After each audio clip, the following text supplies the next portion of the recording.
Hello बच्चों, कैसे हैं आप सब लोग। आज जो हम टॉपिक पढ़ने जा रहे हैं वो है न्यूमेरिकल से रिलेटेड, और ये चैप्टर फर्स्ट के जो कुछ न्यूमेरिकल्स रह गए थे सिर्फ वो उनको लेकर मैं आई हूँ, क्योंकि मैक्सिमम चीज़ें हैं वो हम कवर कर चुके हैं चैप्टर फर्स्ट के अंदर। और molarity, molar mass, molality, mass percentage, ये सारी चीज़ें हैं हम डिस्कस कर चुके हैं। अब कुछ और न्यूमेरिकल्स हैं जो मोल कॉन्सेप्ट से रिलेटेड हैं, वो हो सकते हैं मोलैरिटी से रिलेटेड हो सकते हैं, यूनिटरी मेथड, स्टोइकियोमेट्री से रिलेटेड हैं। वो जो एनसीईआरटी के ही पार्ट हैं, उन्हीं क्वेश्चंस को आज हम इसके अंदर डिस्कस करेंगे। तो आप लोग मुझे, जैसे कि मैंने कल भी कहा था, कॉपी पेन लेकर आप बैठिए वीडियो देखने से पहले, ताकि जो भी न्यूमेरिकल्स हम सॉल्व कर रहे हैं उनको साथ ही साथ आप खुद भी कॉपी के अंदर नोट डाउन करते जाइए और स्टेप बाय स्टेप इनको समझने की कोशिश है वो कीजिए। तो मैं हूं डॉक्टर नेहा सारस्वत और जल्दी से हम शुरू करते हैं चैप्टर फर्स्ट के न्यूमेरिकल का पार्ट। तो सबसे पहले हम लोग जो यहाँ पर ले रहे हैं क्वेश्चन, वो है एनसीईआरटी का क्वेश्चन नंबर 28, जो कि मोल कॉन्सेप्ट से ही रिलेटेड है। तो क्वेश्चन नंबर 28 है एनसीईआरटी एक्सरसाइज का। तो वो इस तरीके से है, क्वेश्चन नंबर 28 मैंने यहाँ पर डाल दिया है। अब वो कह रहा है which one of following will have largest number of atoms. आपको यहाँ पर कुछ ऑप्शंस दे रखे हैं, उनमें से आपको देख के बताना है कि इनमें से सबसे ज़्यादा नंबर ऑफ एटम्स है वो किसके पास में होंगे। तो इस क्वेश्चन पर जाने से पहले मैं थोड़ा सा आपको रिकॉल करवा देती हूँ कि भाई यहाँ पर इस क्वेश्चन के अंदर नंबर ऑफ एटम्स है वो आपसे पूछा गया है। तो नंबर ऑफ एटम्स आ गया, इसका मतलब नंबर ऑफ पार्टिकल। अब पार्टिकल, जैसे मैंने पहले भी बहुत बार कहा है, जो पार्टिकल्स हैं वो एटम्स भी हो सकते हैं, आयंस भी हो सकते हैं, मॉलिक्यूल्स भी हो सकते हैं। तो यहाँ पर आपको दो जो नंबर ऑफ मोल्स के फॉर्मूले हैं वो आपको सिर्फ ध्यान में रखने हैं। चाहे आप आगे कोई भी 12th में चले जाओ या कॉम्पिटिटिव एग्जाम्स की तैयारी करो, आपको सिर्फ दो बेसिक फॉर्मूले वो हमेशा आपको ध्यान में रखने हैं एन फाइंड करने के लिए। एन यहाँ पर क्या है, number of mole. First formula GM upon MM. GM का मतलब गिवन मास हो गया, एमएम का मतलब मोलर मास हो गया। गिवन मास मतलब जो क्वेश्चन में दे रखा होगा। अब एक और जो फॉर्मूला ध्यान रखना है, बेसिक फॉर्मूला, वो है given number of particle, given number of particle upon Avogadro number. मतलब एवोगैड्रो नंबर जो Na की जो वैल्यू होती है 6.022 इंटू 10 टू द पावर 23, वो आपको ध्यान में रखनी है। तो ये दो बेसिक फॉर्मूले ही हैं। जो मोल का कहीं पर भी क्वेश्चन आया तो सिर्फ ये दो फॉर्मूले हम यूज करके क्वेश्चन है वो सॉल्व कर सकते हैं। अब जो क्वेश्चन 28 है वो क्या कह रहा है, उस क्वेश्चन के अंदर वहां पर दे रखा है 1 gram of Au, 1 gram of sodium, 1 gram of lithium and 1 gram of Cl2। तो ये चीजें दे रखी है और पूछा है कि इनमें से सबसे जो ज्यादा नंबर ऑफ एटम्स है वो किसके अंदर प्रेजेंट होंगे। ज्यादा नंबर ऑफ एटम्स की बात कर रहा है, इसका मतलब यहाँ पर हमें ये वाली चीज क्या करनी है, फाइंड करनी है। अब इस चीज के लिए मुझे क्या चाहिए, Na तो मेरे को पता ही, 6.022 इंटू 10 टू द पावर 23 मुझे पता है। अब इसके लिए क्या मेरे पास में नंबर ऑफ मोल्स हैं इन क्वेश्चंस के अकॉर्डिंग, तो वहां पर क्या दे रखा है, मास दे रखा है। मतलब ये क्या है, यहाँ पर गिवन मास हो गया, मतलब जीएम हो गया। तो अगर मेरे को यहाँ पर ये चीज चाहिए तो उसके लिए पहले मुझे ये फॉर्मूला क्या करना पड़ेगा, अप्लाई करना पड़ेगा। तो जैसे मैं सबसे पहले बता रही हूँ यहाँ पर 1 ग्राम Au मतलब गोल्ड, और गोल्ड का जो मोलर मास होता है वो होता है 197। तो मैंने क्या किया कि इसके लिए सबसे पहले फर्स्ट स्टेप के अंदर मैंने ए डाल दिया इसको। पहले वाले स्टेप के अंदर मैंने क्या फाइंड किया, एन फाइंड किया। कैसे फाइंड किया, जीएम अपॉन एमएम, क्योंकि वहां पर मास है जो दे रखा है क्वेश्चन के अंदर वो है 1 ग्राम और मोलर मास कितना होता है 197 गोल्ड का। तो ये चीज मुझे पता थी, ये क्वेश्चन में दे रखा था, तो मुझे क्या मिल गया, वहां पर नंबर ऑफ मोल्स मिल गए। अब सेकेंड स्टेप में हम क्या करेंगे, we have to find out number of atoms. तो number of atom equals to, यहां पर अगर मुझे ये चीज चाहिए तो मैं क्या करूंगी, एन मतलब नंबर ऑफ मोल्स को मल्टीप्लाई किससे कर दूंगी, Na से मल्टीप्लाई कर दूंगी। तो n इंटू Na हो गया। ये चीज मुझे पता चल चुकी है, 1/197 into Avogadro number 6.022 into 10 to the power 23। अब इसको अगर हम सॉल्व करेंगे तो वैसे तो इसके अंदर, इस क्वेश्चन के अंदर सॉल्व करने की जरूरत पड़ेगी नहीं। कैसे नहीं पड़ेगी? क्योंकि हमें तो सिर्फ ये बताना है कि which will have largest number of atom. तो आपको एग्जैक्ट नंबर नहीं बताना है, सिर्फ आपको ये बताना है कि भाई किसके अंदर सबसे ज्यादा नंबर ऑफ एटम्स है वो प्रेजेंट होंगे। तो यहां पर तो हो गया 197, 1 अपॉन, ठीक है। अब अगर हम यहाँ पर सोडियम के लिए करेंगे, ये चीज हम सोडियम के लिए अगर अप्लाई करते हैं यहाँ पर, तो ये हो जाएगा 1 ग्राम ऑफ सोडियम के लिए हम किस तरीके से लिखेंगे यहाँ पर, number of atom equals to 1 upon 23 into 6.02 into 10 to the power 23, ठीक है। वही अगर यहाँ पर हमें 1 ग्राम ऑफ लिथियम के लिए करना है तो हम क्या करेंगे, 1 upon 7 into 6.02 into 10 to the power 23। और वही लास्ट में अगर हमें Cl2 के लिए अगर लिखना है तो हम क्या लिखेंगे, 1 gram of Cl2 will have 1 upon, क्योंकि एक क्लोरीन एटम का कितना होता है वहां पर 35.5 होता है, तो वहां पर क्या हो जाएगा, अगर 35.5 को अगर हम 2 बार मल्टीप्लाई करके ऐड करके लिखेंगे तो इट विल बिकम 71। तो 1 upon 71 into 6.02 into 10 to the power 23। अब करना क्या है, मेरे पास में सारे नंबर्स आ गए। यहाँ पर 1 अपॉन 197, यहाँ पर 1 अपॉन 23, यहाँ पर 1 अपॉन 7 और यहाँ पर 1 अपॉन 71। तो ऐसे जब क्वेश्चंस आ जाए तो आपको सिर्फ कंपेयर करना है। तो हमें ये देखना होता है कि नीचे जिसके थ्रू हम डिवाइड कर रहे हैं वो नंबर अगर जितना छोटा होगा उतने ही ज्यादा नंबर ऑफ एटम्स हमको मिल पाएंगे। तो अब आपको सिर्फ ये छोटा सा है वो चेक करना है कि भाई अपॉन के अंदर सबसे छोटा नंबर कौन सा है। सबसे बड़ा तो ये हो गया 197, उसके बाद में 71, फिर 23, तो सबसे छोटा नंबर किसका आ रहा है, 1 अपॉन 7। तो 1 अपॉन 7 जो है अगर हम 6.022 इंटू 10 टू द पावर 23 के अंदर अगर 7 से डिवाइड करेंगे then we will have largest number of atom. तो सिंपल सा क्वेश्चन था, सिर्फ आपको यहाँ पर नंबर ऑफ एटम्स पता लगाने हैं कि भाई किसमें ज्यादा होंगे, कितने होंगे ये हमें पता नहीं लगाना है। So correct answer will be 1 gram of lithium. और 1 ग्राम ऑफ जो गोल्ड है, क्योंकि 197 बहुत बड़ी डिजिट है तो इसमें क्या होंगे, नंबर ऑफ एटम सबसे कम होंगे। पूछा नहीं गया बट मैं आपको बता रही हूं। तो यहाँ पर इसमें सबसे कम और इसमें क्या होंगे, सबसे ज्यादा होंगे लिथियम के अंदर। तो अब जल्दी से हम बढ़ते हैं नेक्स्ट क्वेश्चन की तरफ। एनसीईआरटी लेके बैठिएगा आप लोग। नेक्स्ट क्वेश्चन अब हम ले लेते हैं, कैलकुलेट, यस क्वेश्चन नंबर है पहले 33 हम सॉल्व करेंगे। यहाँ पर क्वेश्चन नंबर, पहले मैं मोल्स वाले क्वेश्चन ही करवा रही हूं आपको।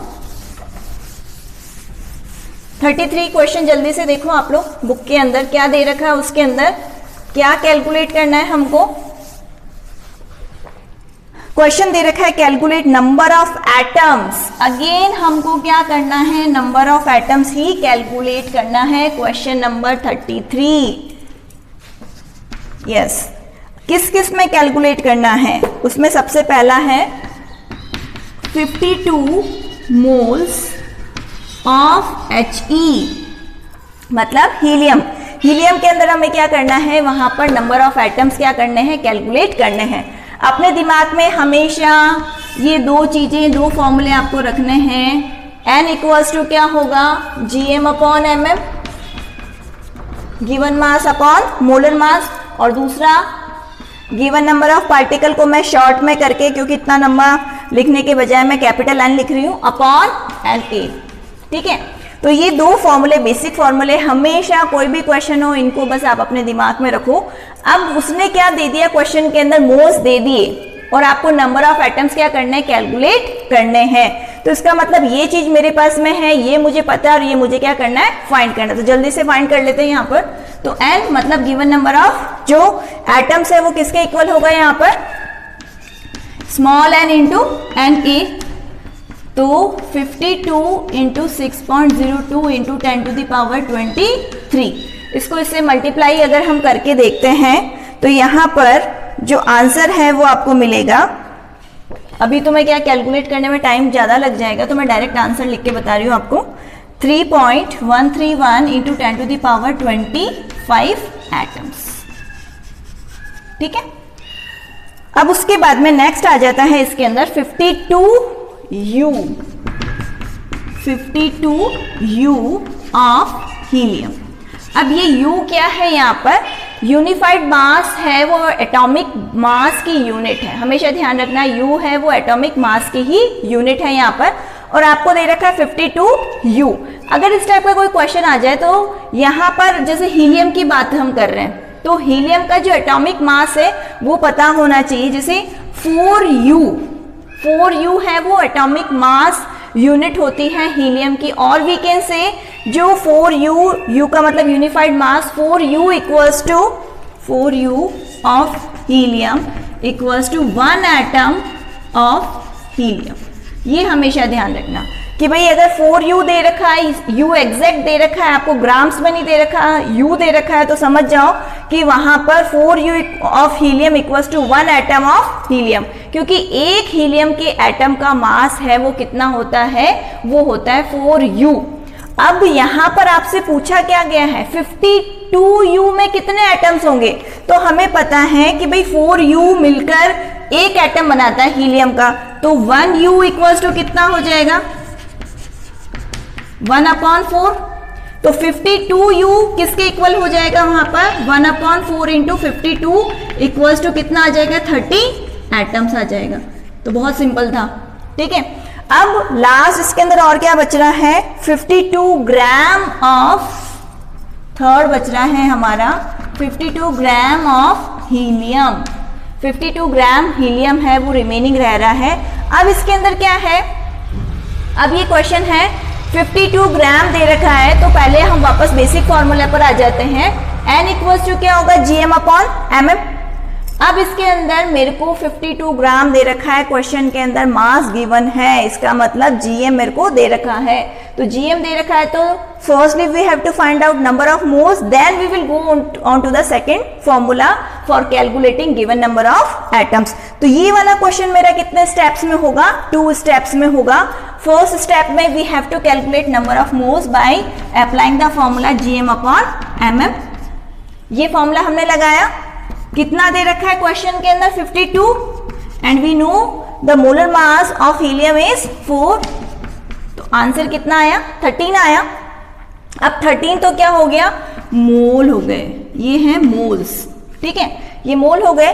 अब यहां पर we have to calculate n मतलब given number of atom, atoms है वो कैलकुलेट करने हैं, तो यहां पर हमने क्या किया इसको मल्टीप्लाई कर दिया n से, मतलब एवोगैड्रो नंबर से, तो 13 into 6.02 into 10 to the power 23, इसको इसे मल्टीप्लाई करेंगे तो 78 पॉइंट समथिंग आएगा into 10 to the power 23, exact आप देख लेना इसके अंदर 78 पॉइंट समथिंग कुछ आएगा।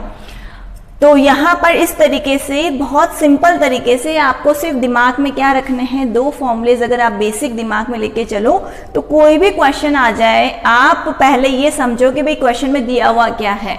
अगर आपको मोल्स डायरेक्ट दे दिया फिर नंबर ऑफ एटम लगाने, तो सेकंड फॉर्मूला आप डायरेक्ट अप्लाई कर सकते हो। इस टाइप का कोई क्वेश्चन आ जाए तो बहुत ईजी है ये तो, क्योंकि जो ये U है वो डायरेक्टली रिप्रेजेंट करता है एटॉमिक मास को, ठीक है। तो 4U of helium equals to कितना होता है 1 एटम ऑफ हीलियम, तो हमने फिर 52U का पता लगा लिया कि उसके अंदर 13 एटम्स होंगे। इसी तरीके से यहाँ पर ग्राम्स में दे रखा है, तो हम पहले तो लगाएंगे n फाइंड करने के लिए फॉर्मूला, जब हमको n पता चल जाएगा then we apply the second formula for calculating number of atoms. तो इस तरीके से हमने ये क्वेश्चन भी सॉल्व कर लिया NCERT का। अब उसके बाद में हम बढ़ते हैं नेक्स्ट क्वेश्चन की तरफ, जल्दी से बुक में देखो आप लोग। क्वेश्चन नंबर है 1.4, calculate the amount of carbon dioxide that can be produced when 1 mole of carbon is burned in air. जल्दी से निकालो आप लोग बुक के अंदर क्वेश्चन नंबर 1.4। 1.4 के अंदर अब यहाँ पर वो कह रहा है कि अगर हम 1 मोल ऑफ कार्बन को क्या करेंगे, यहाँ पर बर्न करेंगे, तो बर्न करने का मतलब यहाँ पर कंबशन रिएक्शन हमको लिखनी है। अब क्या है, आप लोग 11th में आ गए हो 10th के जैसे आपको इक्वेशन लिखा हुआ नहीं मिलेगा, we have to write the equation, ठीक है। तो वो क्या कह रहा है कि 1 मोल ऑफ कार्बन को बर्न करना है, किसमें बर्न करना है, एयर में। तो एयर में से कौन सी गैस है वो हेल्पफुल होती है बर्निंग में, ऑक्सीजन गैस। तो इक्वेशन क्या बन जाएगी, C+O2 गिव्स अस CO2। वो कह रहा है सीधा सीधा 1 मोल ऑफ कार्बन, वो क्वेश्चन में दे रखा है आपको।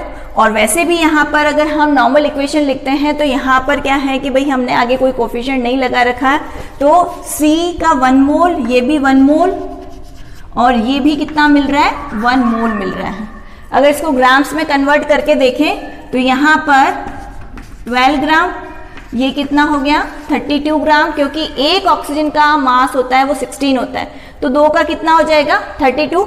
फिर यहाँ पर कितना मिलेगा 44 ग्राम्स। ये तो मैंने स्टोइकियोमेट्री में आपको बता रखा है, और नहीं देखा हो तो प्लीज आप उसको पहले जाकर देख लो, स्टोइकियोमेट्री वाला जो मैंने वहां पर वीडियो अपलोड कर रखा है आप लोगों को।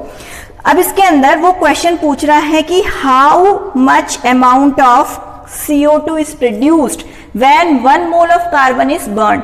मतलब अगर हम 12 ग्राम को अगर बर्न करें तो आपको कितना मिलेगा 44 ग्राम। ये तो बहुत सिंपल है, आप बेसिक है देख के ही बता सकते हो कि इसका 1 मोल मतलब 12 ग्राम या 12 ग्राम, उसको अगर हमने बर्न किया then we will have 44 gram of CO2, क्योंकि इसके 1 मोल से इसका 1 मोल मिल रहा है, और इसका 1 मोल किसके इक्वल होगा वहां पर, उसके मोलर मास के। तो यहाँ पर हमको क्या मिल गया, उसका मास है वो मिल गया, वो कितना है यहाँ पर 44 ग्राम। फिर वो क्या कह रहा है, 1 मोल ऑफ कार्बन, ये तो फर्स्ट पार्ट था, इसके 3 पार्ट्स हैं। फिर वो कह रहा है कि 1 mole of carbon is burned in 16 gram of dioxygen. तो इसका मतलब है कि यहाँ पर इसको तो 12 ग्राम रखा, बट इसको क्या कर दिया 16 ग्राम कर दिया, तो CO2 कितना प्रोड्यूस होगा, नेक्स्ट क्वेश्चन में वो ये पूछना चाह रहा है। तो वापस हम चलते हैं, मैं बार बार कह रही हूँ स्टोइकियोमेट्री नहीं देखा होगा तो समझ में नहीं आएगा। 12 ग्राम कंबाइन किससे होता है 32 ग्राम से, ठीक है।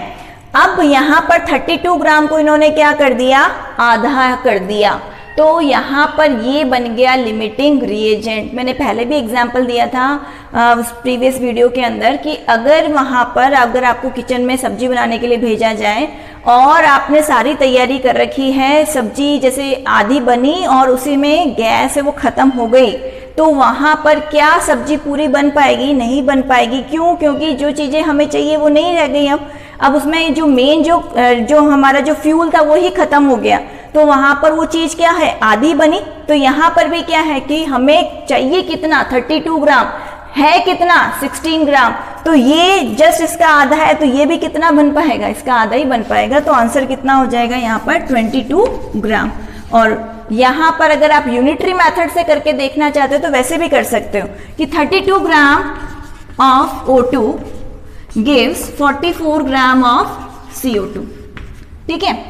अब 1 ग्राम से कितना मिलेगा, 1 ग्राम ऑफ O2 कितना देगा 44 डिवाइडेड बाई 32, तो इसका 16 ग्राम ऑफ O2 कितना देगा, इंटू 16 कर लो, तो आंसर आपको कितना मिल जाएगा 22 ग्राम।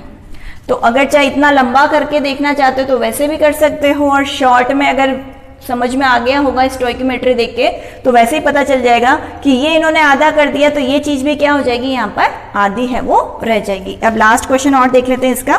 फिर वो कह रहा है कि 2 मोल्स ऑफ कार्बन, अब उन्होंने क्या किया थर्ड पार्ट के अंदर, यहाँ पर उन्होंने क्या कर दिया 12 को उन्होंने कर दिया 2 मोल्स मतलब 24 ग्राम, 2 मोल का मतलब हुआ 24 ग्राम, और ऑक्सीजन कितना दे रहा है 16 ग्राम, मतलब वी कैन से 0.5 मोल। तो अब CO2 कितना बनेगा, अब CO2 कितना बनेगा वो क्वेश्चन में पूछ रहा है यहाँ पर, ठीक है। तो यहाँ पर उन्होंने क्या किया, कार्बन को क्या कर दिया, बढ़ा दिया, पर अभी तक ऑक्सीजन को नहीं बढ़ाया। तो कोई भी रिएक्शन है अगर वहां पर 2 रिएक्टेंट के साथ हो रही है, 2 रिएक्टेंट आपस में कंबाइन हो रहे हैं, तो दोनों का अमाउंट उस पर्टिकुलर रिएक्शन के अकॉर्डिंग होना चाहिए। मतलब अगर इसका 1 मोल इसके 1 मोल से रिएक्ट कर रहा है तब जाकर इसका 1 मोल बन रहा है। तो अगर मैंने इसको आधा कर दिया तो अब मैं इसको चाहे कितना भी बढ़ा लूँ, 2 कर लूँ, 3 कर लूँ, 4 कर लूँ, 5 कर लूँ, पर जब तक ये नहीं बढ़ेगा तब तक वहां पर ये पूरा 1 मोल है वो नहीं बन पाएगा।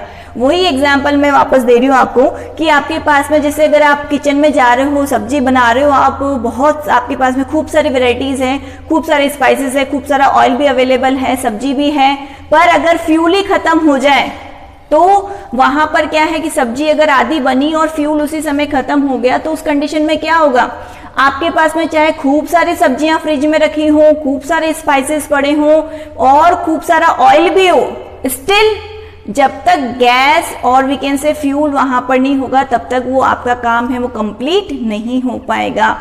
तो जैसे ही खत्म हुआ गैस, उसी समय जिस कंडीशन के अंदर सब्जी बनी है वो वहीं तक रह जाएगी। अब चाहे आप उसके अंदर कितना भी तेल मिला लो, कितना ही उसके अंदर स्पाइसेस मिला लो, सब्जी नहीं बन पाएगी। ये मैं कहना चाह रही हूँ, क्योंकि गैस वहां पर क्या हो गया, लिमिटिंग रीजन, उस काम को रोकने वाला वहां पर हो गया। तो इस वजह से यहाँ पर भी क्या है कि आप इसको चाहे कितना भी बढ़ा लो, 2 कर लो, 3 कर लो, 4 कर लो, 5 कर लो, पर अगर जब तक ये नहीं बढ़ेगा तब तक वहां पर ये प्रोडक्ट उतना नहीं मिल पाएगा। तो अगेन इस टाइप के जो क्वेश्चन है वो एग्जाम में कंफ्यूज बहुत करते हैं, क्योंकि बच्चे तो क्या करते हैं, वो देखते हैं कि भाई यहाँ पर 12 ग्राम से 44 मिल रहा है, तो अगर इसका हमने 2 मोल कर दिया मतलब 24 कर दिया तो ये भी 88 लिख कर आ जाते हैं। वो सोचते भी नहीं है कि इसको भी हमने इसके रेस्पेक्ट में बढ़ाया नहीं है। अगर ये 2 मोल होता और ये भी 2 मोल होता तब ये 88 मिलता, अदरवाइज ये 1 मोल है बट ये 0.5 ही है, तो यहां पर 22 ही मिलेगा। अगेन इसका आंसर है वो कितना होगा, 22 ग्राम ही रहेगा, क्योंकि ये मेरा क्या है, लिमिटिंग रिएजेंट। ये रिएक्शन को आगे होने से क्या कर रहा है, रोक रहा है। क्यों रोक रहा है, क्योंकि ये यहाँ पर क्या है कि जैसे ही रिएक्शन में खत्म हुआ वैसे ही वहां पर ये रिएक्शन आगे नहीं बढ़ पाएगी। एग्जाम्पल जो मैंने दिया वो ध्यान में रखो आप, उससे बहुत इजी तरीके से समझ में आ जाएगा आपको कि यहाँ पर कोई भी रिएक्शन कंप्लीट करने के लिए इसके जितने मोल हैं रिएक्शन के अकॉर्डिंग उसके भी उसी रेस्पेक्ट में मोल्स हैं वो होने चाहिए, तभी रिएक्शन पूरा हो पाएगा। अब नेक्स्ट हम बढ़ते हैं आगे की तरफ। Next question again some moles का ले लेते हैं। आज मैं आपका पूरा जो मोल वाला जो फोबिया है वो पूरा खत्म कर दूंगी, और एनसीईआरटी के क्वेश्चन ही ले रहे हैं, क्योंकि बच्चे एनसीईआरटी जैसे पढ़ते हैं तो उसी के बेसिस पे उनके क्वेश्चंस हैं वो अधिकतर आते हैं कि मैम ये वाला क्वेश्चन नहीं हो रहा, ये कैसे होगा। तो इस वजह से इन्हीं क्वेश्चंस को हम पहले सॉल्व कर रहे हैं। और एनसीईआरटी बेस्ट है, वैसे आपको इधर उधर आपको इतनी सारी रिफ्रेशर पढ़ो उससे अच्छा एनसीईआरटी पढ़ लो, बोर्ड का पेपर भी इसी से आना होता है।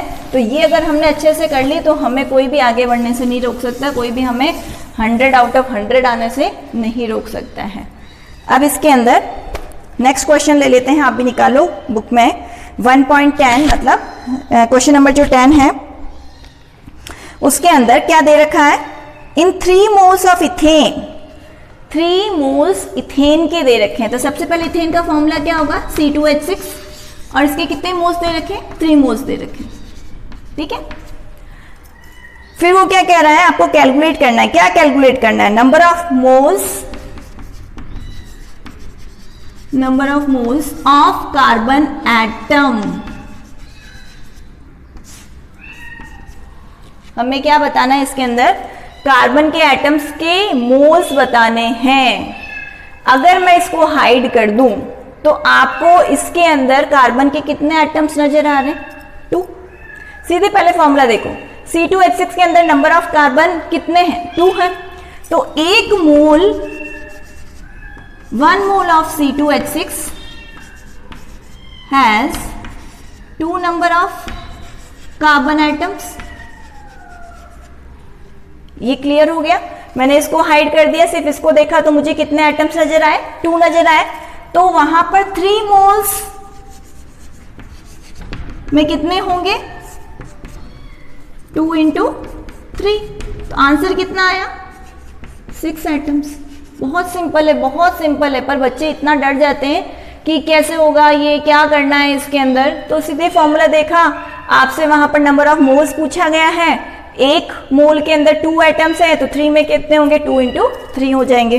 अब नेक्स्ट क्वेश्चन क्या कह रहा है, सेम यही कह रहा है, आपको फाइंड करने हैं। चलो ये नेक्स्ट वाला आप मेरे को बताओगे और कमेंट सेक्शन में आप लिखोगे जल्दी से, क्योंकि यहाँ पर क्या है, number of moles of hydrogen atom है वो पूछा जा रहा है। ठीक है, number of moles of hydrogen atom, तो एक मोल में 6 है, तो 3 मोल्स में कितने होंगे ये आप बताओगे मुझे, मैं नहीं बताऊंगी इस बार। फिर नेक्स्ट है वो पूछा, मैं सीधे थर्ड पर आ रही हूं। थर्ड वाला क्वेश्चन है number of molecules, number of molecules of ethane. अब number of molecules of ethane पूछा है, वो भी किसमें, 3 मोल्स के अंदर। बहुत सिंपल है, 1 मोल ऑफ इथेन, जहां पर भी 1 मोल आ जाए, 1 मोल का मतलब क्या होता है, अगर उसको पार्टिकल्स की फॉर्म में चेंज करना होता है, पार्टिकल्स का मतलब मैं वापस बता रही हूँ, एटम्स भी हो सकता है, मॉलिक्यूल्स भी हो सकता है, आयंस भी हो सकता है, तो यहाँ पर 1 मोल ऑफ इथेन का जो नंबर है वो किसके इक्वल होगा, Na के। Na मतलब 6.022 इंटू 10⁻23 के इक्वल होगा। तो 3 मोल्स किसके इक्वल होगा, 3 mole of ethane will have 3 into Na। उसमें कितने भाई, 1 मोल ऑफ इथेन के अंदर इतने मॉलिक्यूल्स होंगे Na के बराबर,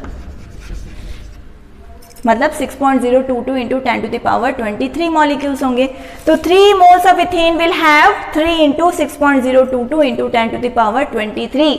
तो यहाँ पर मल्टीप्लाई करके आप देख सकते हो, आंसर आपको मिलेगा 18.06 इंटू 10⁻23। ये आंसर है, आपको मिल जाएगा।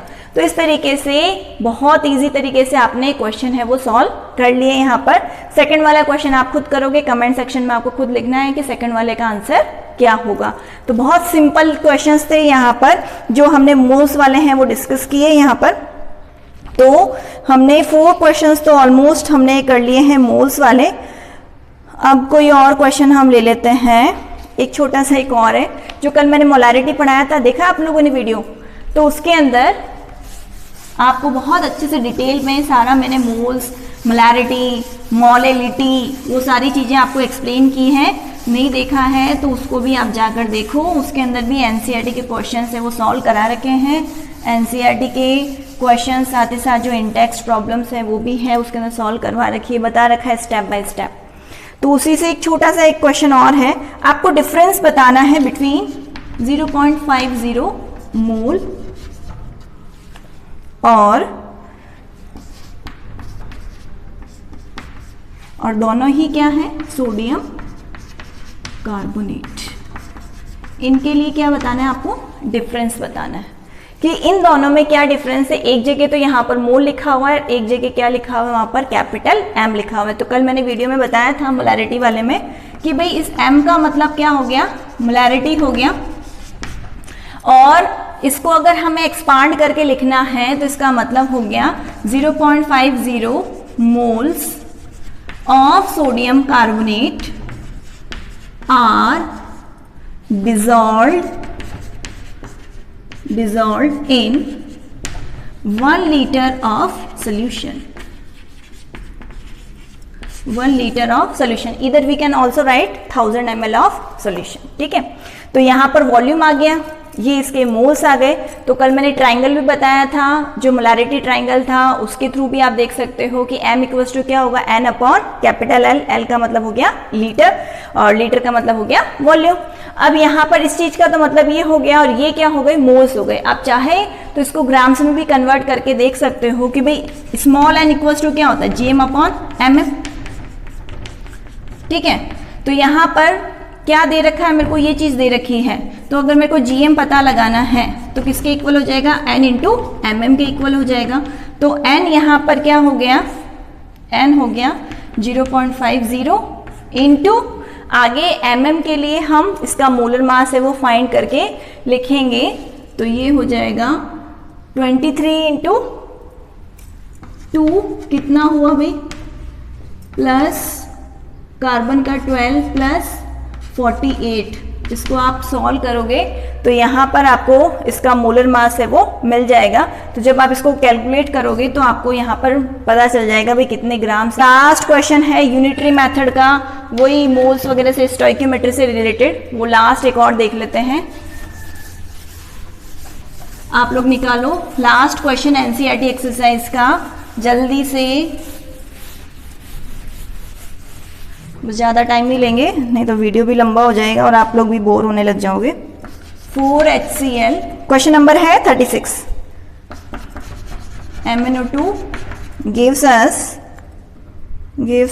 2H2O plus MnCl2 plus Cl2। ठीक है, ये क्वेश्चन है हमारा। अब इसके अंदर से वो क्या कह रहा है कि how many grams of HCl react with 5 gram of manganese dioxide.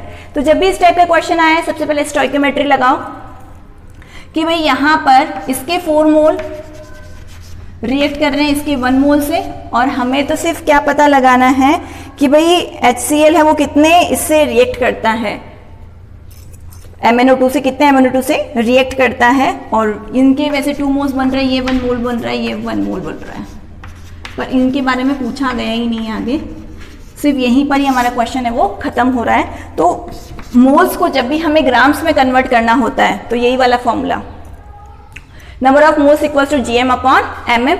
तो हमें क्या निकालना है, वहां पर हमें गिवन मास है वो फाइंड करना है। तो हम क्या करेंगे, मोल्स को मोलर मास से क्या कर देंगे, मल्टीप्लाई कर देंगे।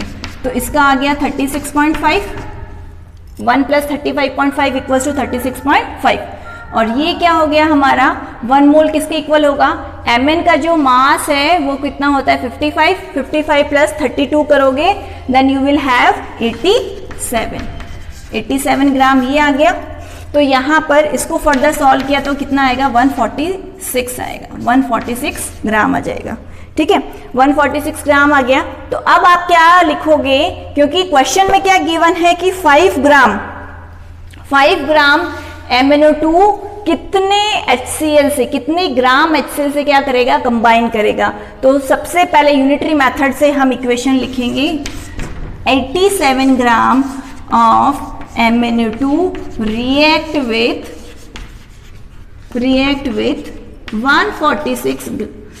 146 ग्राम ऑफ HCl, ये हमने लिख दिया।